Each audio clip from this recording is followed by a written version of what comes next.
नमस्कार मित्रों, मैं संजीव गोचर आज फिर हाजिर हूँ आपके सामने एक नई सूचना और नई जानकारी के साथ। मित्रों, इस वीडियो में हम देखने वाले हैं चीन का साम्यवादी दल, इसका चीन की राजनीति और प्रशासन में महत्व, भूमिका।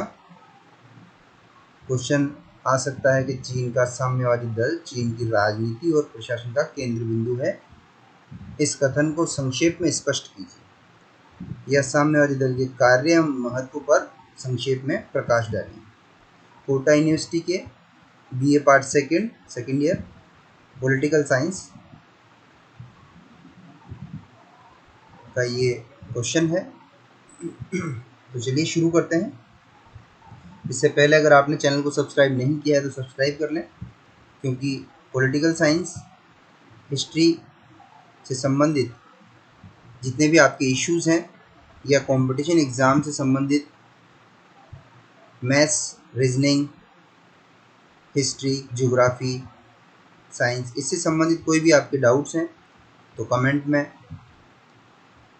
आप पूछ सकते हैं और उसका वीडियो आपको प्रोवाइड करवा दिया जाएगा। चलिए शुरू करते हैं। साम्यवादी दल का कार्य एवं महत्व।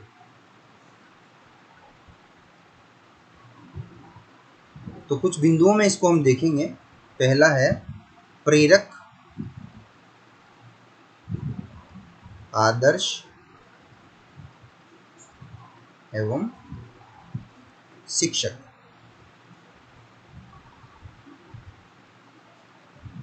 पहले हम पॉइंट्स देख लेते हैं, उसके बाद इनको थोड़ा समझेंगे। दूसरा पॉइंट है अग्रणी संगठन।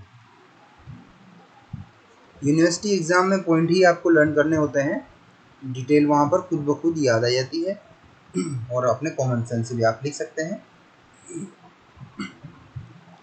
थर्ड पॉइंट है इसका प्रचारक। हम देख रहे हैं इसका महत्व चीनी प्रशासन में या राजनीति में। फोर्थ पॉइंट है अंतर्राष्ट्रीय कार्य।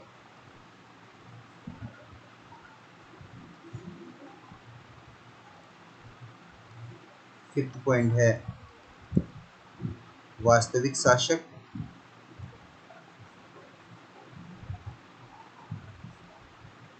सिक्स पॉइंट है सेना पर नियंत्रण।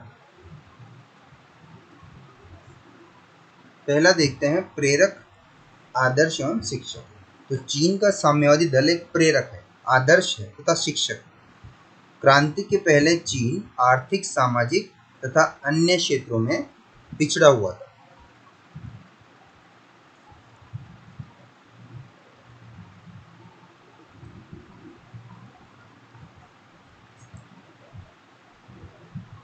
उसे उन्नत देशों की श्रेणी में लाने में साम्यवादी दल की महत्वपूर्ण भूमिका रही और साम्यवादी दल ने जनता में त्याग, उत्साह और उत्तरदायित्व की भावना का विकास किया। साम्यवादी दल।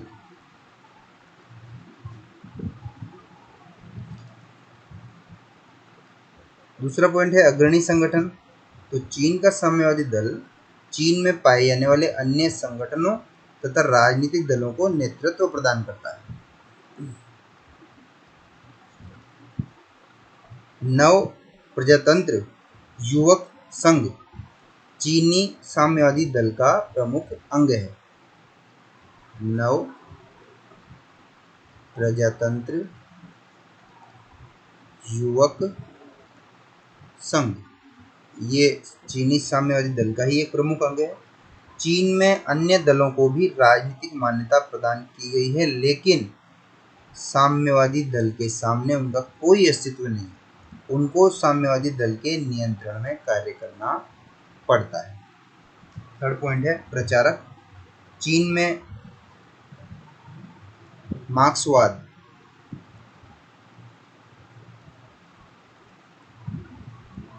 लेनिनवाद,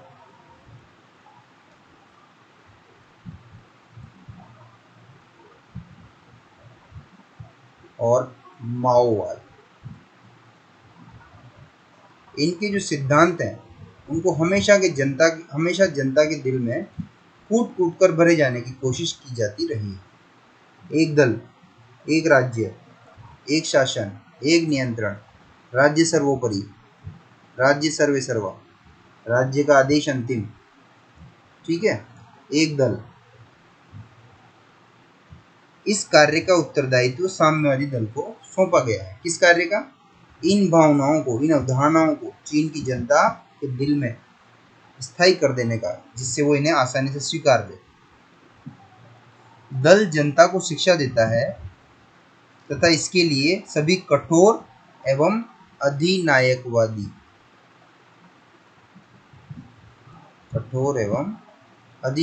मतलब अगर कोई साम्यवादी दल के खिलाफ कोई भी कृत्य करता है तो उसे दंड भी दिया जाता है, कठोर से कठोर। अधिनायकवादी साधनों का प्रयोग करता है।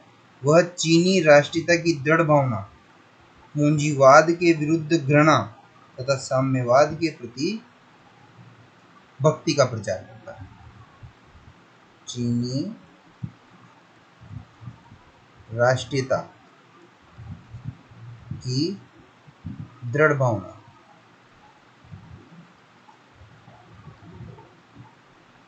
पूंजीवाद के विरुद्ध घृणा, साम्यवाद के प्रति भक्ति,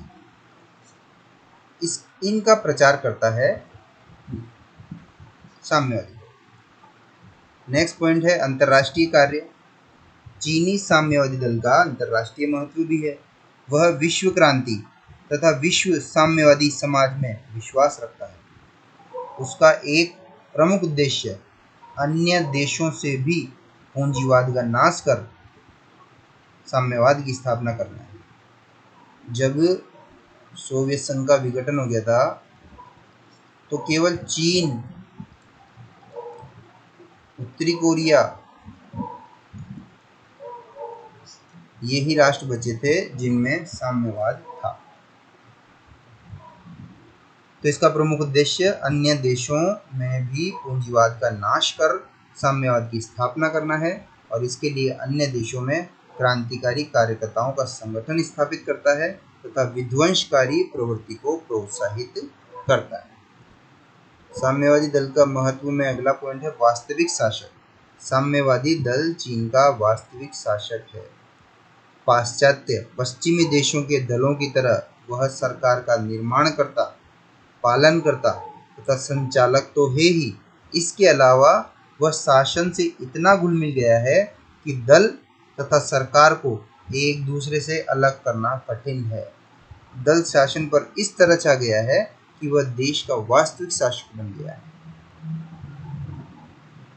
जैसे भारत में मान लीजिए फॉर एग्जांपल कोई एक दल, मान लीजिए बीजेपी का शासन हो गया है और बीजेपी जो है किसी भी दल को आवाज़ न उठाने दे और जो भी उसके नीतियों के खिलाफ, कामों के खिलाफ बोले उसको मृत्युदंड दे दे या कठोर सजा दे दे, तो फिर वो साम्यवादी दल जैसी स्थिति हो जाएगी। हमारे यहाँ लोकतंत्र है, ऐसा नहीं है। और छठा पॉइंट है सेना पर नियंत्रण। चीन में सेना पर भी साम्यवादी दल का पूर्ण नियंत्रण है। राष्ट्रीय रक्षा परिषद तथा रक्षा मंत्रालय साम्यवादी दल के अधीन है। चीन की जनमुक्ति सेना